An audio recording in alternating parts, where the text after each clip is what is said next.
Pemirsa, harga komoditas tertekan, pelemahan minyak dunia. Untuk mengetahui pergerakan perdagangan komoditas hingga sore ini, kita sudah tersambung dengan Deki Natalius, Branch Manager Kontak Perkasa Future Cabang Yogyakarta. Pak Deki, terima kasih sudah bergabung bersama kami di Closing Market. Saya langsung saja, seperti apa pergerakan volume perdagangan komoditas hingga sore ini? Baik, Mbak.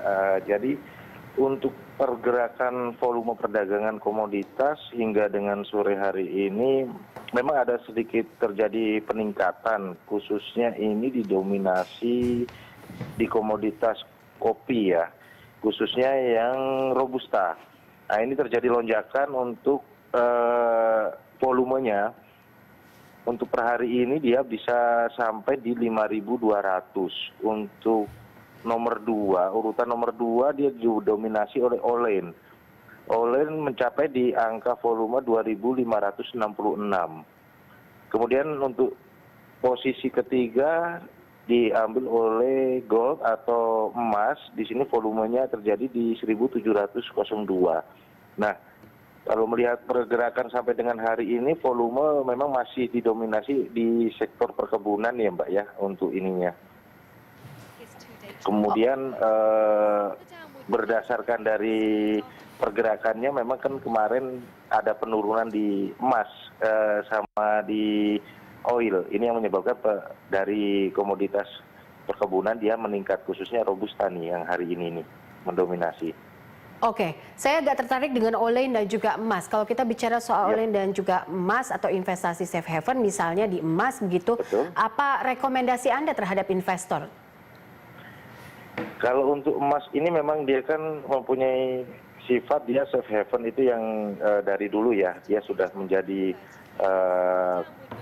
pilihan utama ketika terjadi situasi aktivitas ekonomi yang kurang bagus, para investor meliriknya banyaknya ke emas.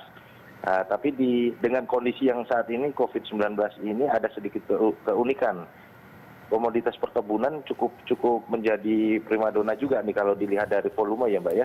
Karena di sini mungkin dengan menurunnya aktivitas ekonomi, yang pertama pilihan paling aman selain dari emas itu ada di perkebunan.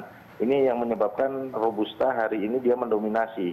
Tapi kalau untuk Olin dan emas khususnya sebagai safe haven, di sini memang di awal minggu terjadi penurunan searah dengan menurunnya WTI kemarin, harga minyak yang di US.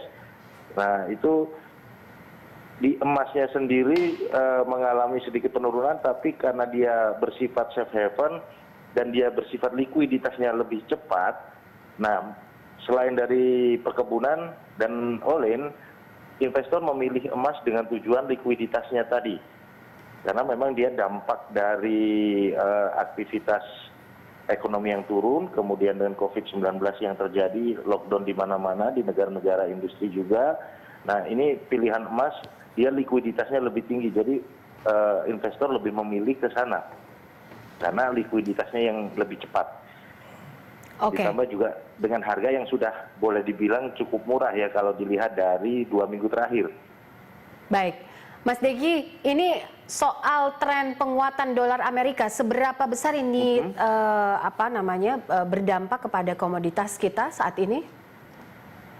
Kalau untuk penguatan nilai US ini saya melihatnya dari sisi ini boleh dibilang bersifat sementara karena peningkatan nilai US-nya sendiri ini dilakukan karena akibat dari statement Trump sendiri, Presiden US, ketika melihat pasokan awalnya WTI dia turun itu kan karena pasokannya yang berlebihan, kemudian aktivitas industrinya yang boleh dibilang lockdown, akibatnya penumpukan terjadi di sisi minyaknya. Nah, Trump sendiri juga sedang mempertimbangkan menstop impor dari minyak dari Saudi. Nah, bersifat sementara ini yang saya maksud pada saat dolar menjadi nilai tukar yang masih alat pembayaran dunia, ketika minyaknya mengalami penurunan, Amerika berusaha menyeimbangkan dari sisi industrial. Nah, kemudian kemarin ada statement juga Trump akan mengaktifkan lagi aktivitas ekonominya dengan aktivitas dari industrinya khususnya. Nah, ini mungkin akan memberikan dampak US-nya sedikit bertahan atau dia stabil. Nah, ini memberikan kesempatan untuk komoditas khususnya perkebunan emas dan olin ini untuk menjadi sarana atau pilihan yang lain selain dari untuk USD sendiri. Dampak yang paling dekat seperti itu. Baik, sudah hampir akhir minggu, seperti apa prediksi Anda terhadap peluang harga komoditas perkebunan esok dan juga emas, Mas Deki?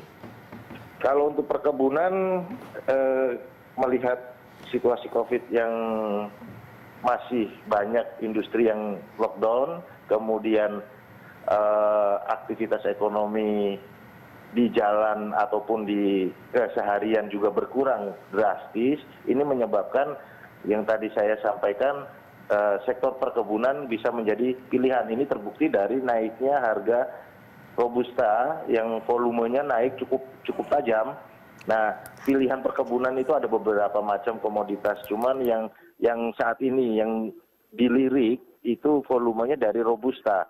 Nah, ini untuk sektor perkebunan saya rasa dia masih akan stabil untuk terus menjadi pilihan volumenya.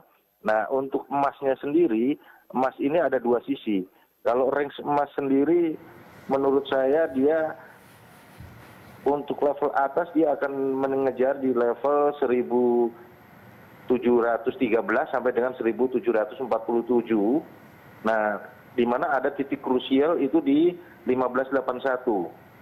Artinya ketika 1581 itu bisa tertembus, ada kemungkinan perubahan tren atau kelanjutan dari penurunan tren.